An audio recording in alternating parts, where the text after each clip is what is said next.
PM Modi ने Pune metro rail परियोजना के 12 किलोमीटर खंड का किया उद्घाटन। प्रधानमंत्री नरेंद्र मोदी ने पुणे मेट्रो रेल परियोजना का आज उद्घाटन किया और एक काउंटर से स्वयं टिकट खरीदकर ट्रेन में यात्रा की। मोदी ने कुल 32.2 किलोमीटर लंबी परियोजना के 12 किलोमीटर के हिस्से का गरवारे मेट्रो स्टेशन पर उद्घाटन किया और इस स्टेशन से करीब 5 किलोमीटर दूर स्थित आनंद नगर स्टेशन तक मेट्रो की यात्रा की। मोदी ने 10 मिनट की इस यात्रा के दौरान मेट्रो के डिब्बे में मौजूद दृष्टिहीन लोगों समेत दिव्यांग जनों से भी बातचीत की। गरवारे स्टेशन से मेट्रो ट्रेन में सवार होने से पहले मोदी ने वहां लगाई गई परियोजना की एक प्रदर्शनी का भी निरीक्षण किया। मेट्रो परियोजना के 12 किलोमीटर लंबे मार्ग में 2 मेट्रो लाइन पर गरवारे कॉलेज से बनाज तक और पिपड़ी चिंचवार नगर निकाय से फुगेवाड़ी तक प्राथमिकता वाले 2 खंड शामिल है। पुणे मेट्रो परियोजना की कुल लागत 11,400 करोड़ रुपए से अधिक है। प्रधानमंत्री ने 24 दिसंबर 2016 को इस परियोजना की आधारशिला रखी थी। अमृतसर के बीएसएफ मुख्यालय में जवान ने की फायरिंग, 5 जवानों की मौत, कई घायल। अमृतसर में सीमा सुरक्षा बल मुख्यालय के मेस में एक जवान ने ताबड़तोड़ फायरिंग कर दी है। इस घटना में 4 जवानों के शहीद होने की बात सामने आ रही है। वहीं 10 से 12 जवानों को गोली लगने की खबर है। बताया जा रहा है कि इस घटना के बाद जवान ने खुद को भी गोली मार ली, जिसके बाद उसे गंभीर हालत में अस्पताल ले जाया गया। गोली चलाने वाले जवान की भी मौत हो गई है। पुलिस मामले की जांच कर रही है। जानकारी के मुताबिक बीएसएफ के कांस्टेबल सुतुप्पा ने तैश में आकर फायरिंग की। वह महाराष्ट्र का रहने वाला है। कहा जा रहा है कि ज्यादा ड्यूटी लगने की वजह से सुतप्पा परेशान था। इसको लेकर उसकी एक अधिकारी से बहस भी हुई थी। आज सुबह उसने अपनी राइफल से फायरिंग शुरू कर दी। गोली चलने के बाद मेस में भगदड़ मच गई और कई लोग घायल हो गए। इसके बाद घटनास्थल पर ही 2 जवानों की मौत हो गई, बाकी को अस्पताल ले जाया गया। ड्यूटी गए थे दवा नाश्ता करके चले गए थे। मैं इसमें रह रहे। क्या नाम है? उनका नाम क्या है? आपके बेटे का क्या नाम है? मेरे बेटे का नाम राहुल है। शादीशुदा है? नहीं, अभी शादी नहीं हुई। नहीं, जो जख्मी है। राहुल। हाँ। तो गोली किसने चलाई? पता नहीं कौन बंदा है, हमें नहीं पता है वो कौन है। हमने वहाँ पे ड्यूटी करता है? कहाँ चली? वो पता नहीं कहाँ ड्यूटी करता। वो उसको क्या किस जगह में चली है गोली? वो सब जगह चलाई उसने। पागल है। कैंट में चलाई? कैंट में सब जगह कितने लोग जख्मी हैं? सब जगह रह गए।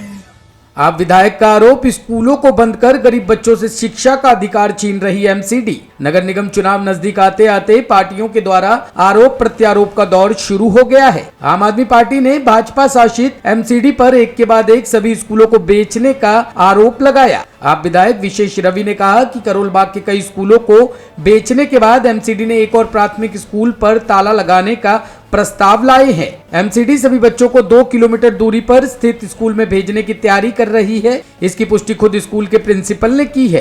कल जब बच्चे सुबह पहुंचे स्कूल तो अचानक बच्चों को ये कहा गया कि अब आज से ये स्कूल यहाँ आपको नहीं आना है, ये स्कूल बंद किया जा रहा है और आप सब जो है वापस अपने घर जाएं या हम आपको दूसरे स्कूल में शिफ्ट कर रहे हैं, अब आपको वहाँ जाना है। तो ऐसा बोलने के बाद सारे पेरेंट्स और वहाँ पढ़ रहे बच्चे हमारे कार्यालय में आए, उन्होंने हमें बताया।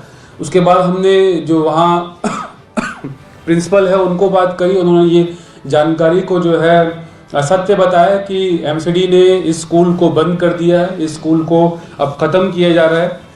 तो हमारा इसमें ये कहना है कि ये सबसे पहले तो बहुत ही शर्मनाक घटना है, ये बहुत ही दुर्भाग्यपूर्ण घटना है कि एक के बाद एक एमसीडी अपने विद्यालयों को ताला लगा रही है, उसको बंद कर रही है। उनकी पारिवारिक स्थिति है, जो घर के हालात हैं, उसमें वो बहुत सारे बच्चे जो हैं वो स्कूल नहीं जा पाते और बहुत कम बच्चे, अगर परिवार में 3 बच्चे हैं, 4 बच्चे हैं तो 1-2 बच्चे ही बड़ी मुश्किल से स्कूल जा पाते हैं।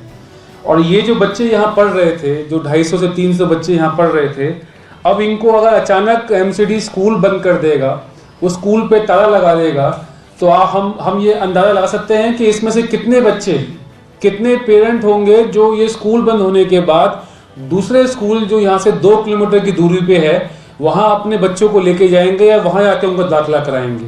मुझे लगता है कि आधे बच्चे, इसमें से लगभग आधे बच्चे शायद ऐसे होंगे, शायद वो दोबारा जो है उस स्कूल में जाके नाम नहीं लिखवाएंगे, उनके पेरेंट्स वहाँ जाके नाम नहीं लिखवा पाएंगे और 250-300 में से आधे बच्चे ऐसे हो जाएंगे जो स्कूल जाते जाते उनका स्कूल जाना बंद हो जाएगा। प्रियंका ने कहा, मेरे पिताजी जब पीएम थे तो वो गांव-गांव जाते थे। उत्तर प्रदेश विधानसभा चुनाव के अंतिम चरण के मतदान के लिए 5 मार्च को चुनाव प्रचार थम गया। सभी पार्टियों के नेता ने पूरी क्षमता के साथ प्रचार किया। कांग्रेस महासचिव प्रियंका गांधी भी गाजीपुर में चुनाव प्रचार के लिए पहुंची थी। गाजीपुर के जखनिया विधानसभा क्षेत्र में चुनाव प्रचार के दौरान प्रियंका गांधी ने पीएम मोदी और बीजेपी सरकार पर जमकर हमला बोला। जनसभा को संबोधित करते हुए प्रियंका गांधी वाड्रा ने कहा कि प्रधानमंत्री सिर्फ चुनाव में और टीवी पर आते हैं। मेरे पिताजी प्रधानमंत्री थे, खुद जीप चलाकर वह गांव-गांव जाते थे। मेरे पिताजी भी प्रधानमंत्री थे। मेरे पिताजी प्रधानमंत्री थे, अमेठी के सांसद थे। मैं उनके साथ जीप में बैठ के जाती थी। खुद जीप चलाते हुए वो गांव-गांव में जाते थे।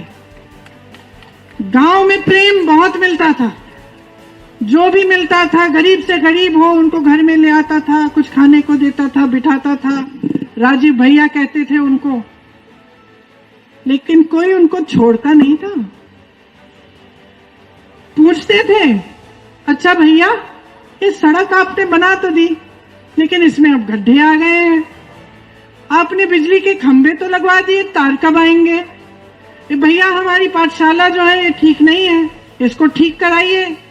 इसमें तो अध्यापक ही नहीं आ रहे हैं।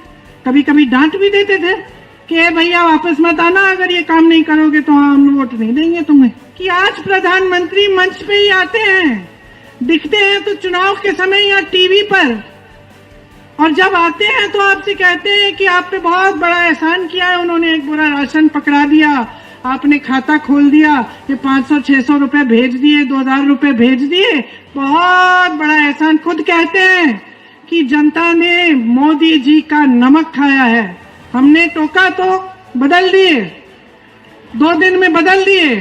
Bureau report, team news talk.